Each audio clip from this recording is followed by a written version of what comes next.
যুক্তরাষ্ট্রের প্রেসিডেন্ট নির্বাচন সামনে রেখে প্রতিশ্রুতির প্রতিযোগিতা শুরু হয়েছে প্রতিদ্বন্দ্বী দুই প্রার্থীর মধ্যে। অভিবাসন বিরোধী হিসেবে পরিচিত রিপাবলিকান প্রার্থী সাবেক প্রেসিডেন্ট ডোনাল্ড ট্রাম্পও এবার বিদেশিদের গ্রিন কার্ড দেওয়ার প্রতিশ্রুতি দিলেন। বৃহস্পতিবার অল ইন ব্যবসা এবং প্রযুক্তির ডিজিটাল গণমাধ্যম পডকাস্টকে কথা বলেন ট্রাম্প। যুক্তরাষ্ট্রের শিক্ষা প্রতিষ্ঠান থেকে বিদেশিদের গ্র্যাজুয়েট ডিগ্রি নেয়ার পরামর্শ দিলেন তিনি। বলেন, ডিপ্লোমা ডিগ্রি নিলে বিদেশিরা গ্রিন কার্ড পাবেন এবং স্থায়ীভাবে যুক্তরাষ্ট্রে থাকতে পারবেন।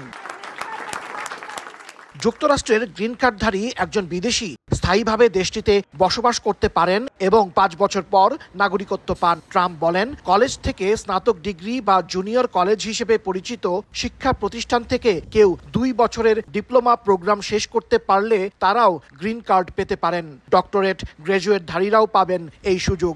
স্বাস্থ্য এবং স্বাদের মধ্যে চমৎকার একটা ব্যালেন্স করে পীর প্রিমিয়াম আয়োডাইজড লবণ। বিশ্বের বিভিন্ন দেশ থেকে উদীয়মান সেরা মেধাবী শিক্ষার্থীদের যুক্তরাষ্ট্রে আনার প্রতিশ্রুতিও দিয়েছেন ডোনাল্ড ট্রাম্প। বলেন, অনেকেই যুক্তরাষ্ট্রের নামকরা কলেজ থেকে ডিগ্রি নিয়ে এখানেই থাকতে মরিয়া, কিন্তু তারা সেটা পারেন না। তিনি তাদেরকে সেই সুযোগ দিতে চান। ট্রাম্প বলেন, মার্কিন প্রতিষ্ঠানগুলোতে করিতকর্মা জনবল দরকার। তিনি ক্ষমতায় এলে প্রথম দিনেই এই কাজটি করতে চান।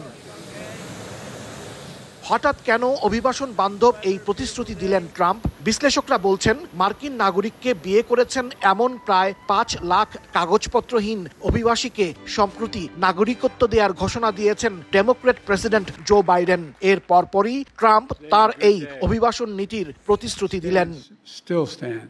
হাসানুজ্জামান সাকি, সময় সংবাদ, নিউ ইয়র্ক।